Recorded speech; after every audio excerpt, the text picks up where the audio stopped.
Good day, America. Today we bring you live and detailed coverage from Utah, where Tyler Robinson, the individual accused in connection with the death of commentator Charlie Kirk, made his first appearance in court since the alleged incident on September 10, 2025. This appearance is a critical moment in the judicial process, marking the formal start of court proceedings and setting the stage for the legal journey ahead. The hearing began with Mr. Robinson appearing via video link. Video appearances have become increasingly common in high-profile cases, allowing the court to maintain safety, order, and accessibility, while also ensuring transparency for both legal participants and, indirectly, the public. Mr. Robinson faced the judge, attorneys for both the prosecution and defense, and other court personnel. Despite the virtual format, the gravity of the moment was evident, with every procedural step carefully followed to ensure compliance with Utah law. The judge began by informing Mr. Robinson of his constitutional rights, starting with the right to legal representation. Every individual accused of a crime in the United States has the right to an attorney. In cases where the accused cannot afford legal counsel, the court is required to appoint a qualified attorney to ensure fairness.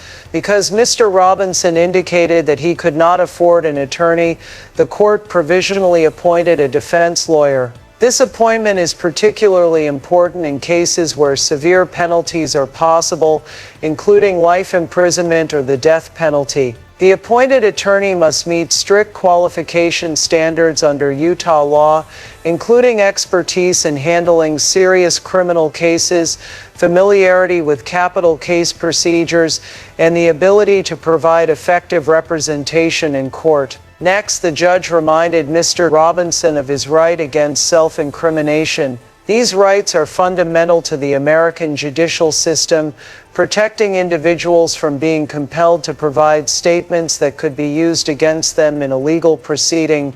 The judge emphasized that Mr. Robinson should fully understand these rights and that they apply throughout the judicial process. This step is procedural but crucial, ensuring that the accused is fully informed and that any statements made in court are voluntary. Following these initial steps, the judge ordered that Mr. Robinson remain in custody without bail. This decision reflects the seriousness of the charges, the need to maintain public safety, and the procedural norms in cases of this nature. Being held without bail does not imply guilt, but it is a standard precaution in cases involving severe allegations. The prosecution team, led by Chad Grunander and joined by colleagues Ryan McBride, Lauren Hunt, David Sturgill, and Chris Ballard, then addressed the court. They highlighted several important filings, including a pretrial protective order filed in favor of the victim's family. These orders are standard practice and are intended to safeguard the privacy and well-being of family members, preventing harassment or interference during the legal process. The prosecution also confirmed the filing of a notice of intent to pursue the maximum penalties allowed under Utah law, reflecting the seriousness of the allegations. The court then moved to formally communicate the charges to Mr. Robinson. The first charge, aggravated murder, alleges that he intentionally caused the death of Charlie Kirk. While serious, it is essential to understand that these are allegations and that Mr. Robinson is presumed innocent until proven guilty. The charge includes legal enhancements, which are factors that the court may consider in determining the severity of the potential penalty if a conviction occurs. The second charge involves the discharge of a firearm, which allegedly caused injury to another individual. Additional charges include obstruction of justice, which relates to efforts to conceal evidence or impede law enforcement investigations, and witness tampering, which concerns attempts to influence individuals from providing testimony. Another charge involves a violent offense allegedly committed in the presence of a child, an aggravating factor considered under Utah law. Throughout the hearing, the judge emphasized that these charges and allegations are being presented in accordance with Utah legal procedures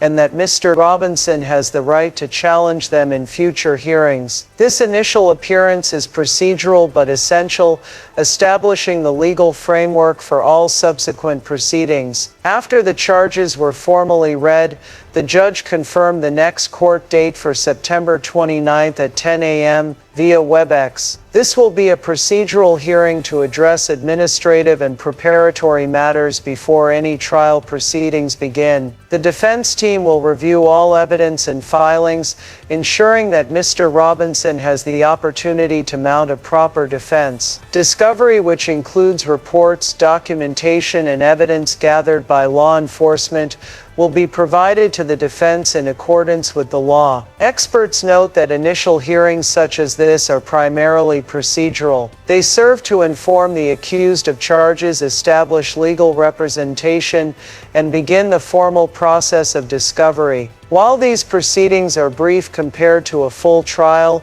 they are critically important in ensuring that all parties understand the charges, have access to legal representation, and are aware of their rights under the law. During the court appearance, the atmosphere was formal and solemn. The judge, attorneys, and court staff all followed established procedures to maintain fairness and order. Every step from advising Mr. Robinson of his rights to reading the charges aloud is designed to uphold the integrity of the judicial system. High-profile cases attract attention, but the focus of the court remains on following procedure, protecting rights, and ensuring that all steps are properly documented for future hearings. For viewers following this story, it is important to understand that court proceedings are structured, deliberate, and methodical. Allegations are presented in a neutral, procedural format, and every individual involved has specific rights and responsibilities. Protective measures, procedural filings, and legal notifications are all part of the system designed to maintain fairness and justice. As this case continues, the defense team will prepare for the upcoming hearings.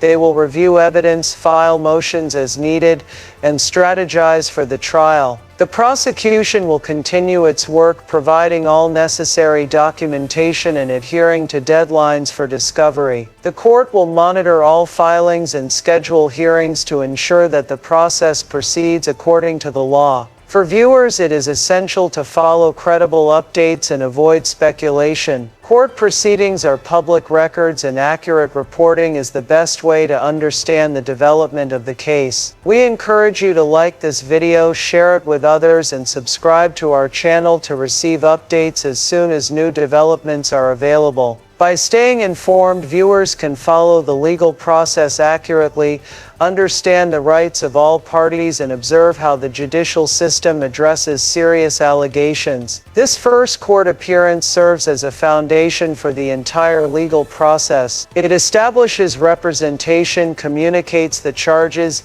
outlines rights, and sets the schedule for future proceedings. While this hearing is only the beginning, it reflects the deliberate, structured, and careful approach of the Utah judicial system. Subsequent hearings, filings, and procedural steps will continue to unfold over the coming weeks and months.